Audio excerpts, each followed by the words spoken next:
Just take us through the rationale again for the restructuring and the separate listing of your insurance assets. Good morning. What we were trying to do is to give our shareholders greater choice in the investment vehicles through which they invest, either into banking or into insurance. So we've separated the two portfolios, and this portfolio that we're listing this morning has a broad spread of very prominent and very valuable brands over the whole sector of insurance, stretching from MMI through Discovery to Outsurance. And then RMB Holdings, what's that left sitting with? Basically just the stake in FirstRand.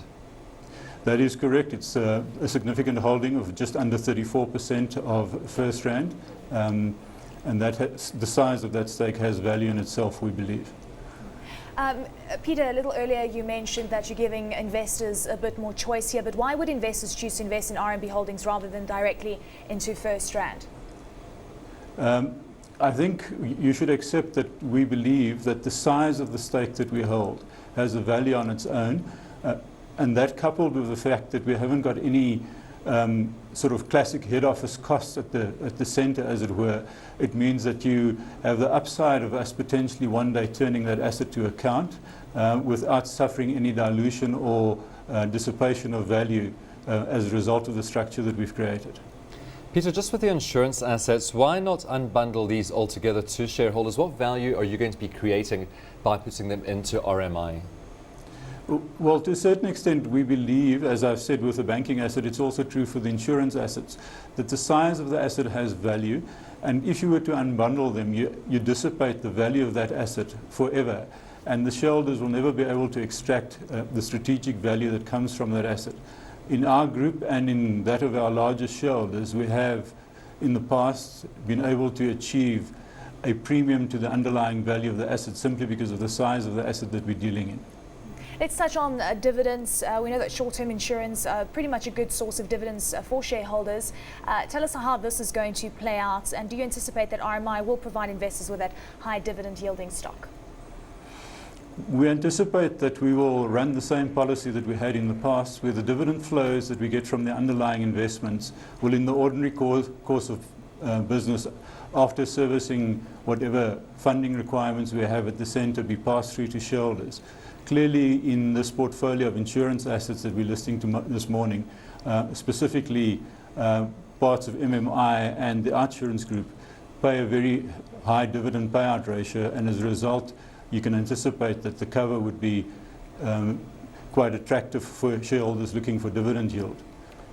Peter, Royal Bafokeng Holding has been brought on as a shareholder of RMBH as well as RMI, so this will boost the empowerment ratings of the groups. What else does it bring to the deal, and how does it tie in with previous empowerment deals struck through at the FirstRand level?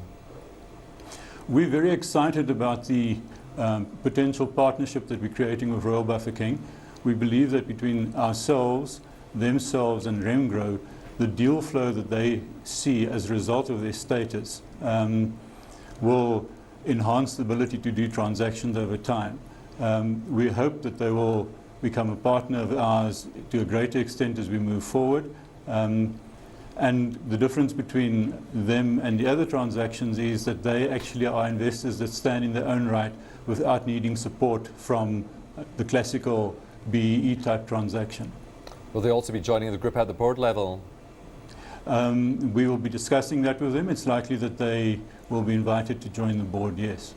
Other large investors, Remgro remains invested, in fact, increasing its investments as well, just through this whole unbundling. How do you see Remgro partnering with the group going forward? Well, I think Remgro is and has been a long-term partner of ours. They see themselves as being a partner. And if you look at their model of moving forward, they want to be more operational, and they're trying to build a number of stakes, significant stakes in businesses, and that's part of the process that we're seeing with both RMBH and RMI, in that they're increasing their shareholding directly into the business and reducing the indirect holdings that they have into, say, FirstRand or MMI on the side. MMI, obviously one of the first steps in this whole unbundling, that was formed late last year, coming out with results later this week, so I won't ask you about those numbers. Just MMI though, because it is an exciting prospect. It is the third largest insurer on the JSE. Prospects for the insurance industry at this stage, Peter? We're fairly excited about it, and we're also very excited about the three assets that we have, in that they all either have a rationalization advantage, the way MMI would have, or they have businesses offshore like Discovery and Outsurance have, that have gone through developmental phases and are at the stage where they will grow and turn as they get scale and traction. So we think these businesses will give us, our shareholders, superior growth in the medium term. Any synergies between the three assets? We tend to run them now as sort of passive investors, in that we don't participate in the management of the groups. It's likely that you'll see that they'll compete with each other in different market segments, but there's, to a limited extent, overlap in, for instance, the pure life risk businesses. But we don't see significant synergies coming from them. You are, though, looking at lifting your stake in MMI from 24% to as much as 35%. What sort of time frame are we looking at for that? And would you take more control of that group if you did lift the stake up to the 35% level? The only reason why we put the 35% level there is to give shareholders an indication that we wouldn't get to the stage where we would want to make MMI a subsidiary. But we're comfortable with where we are at just under 25% at the moment.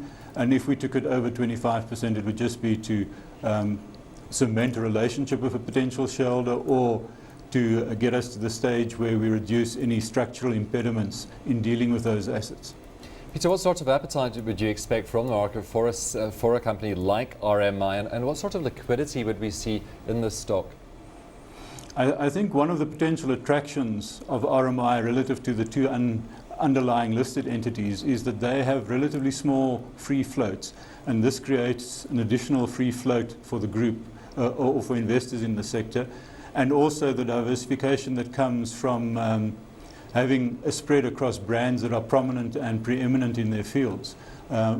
We believe would make it an exciting investment for shareholders, existing and new.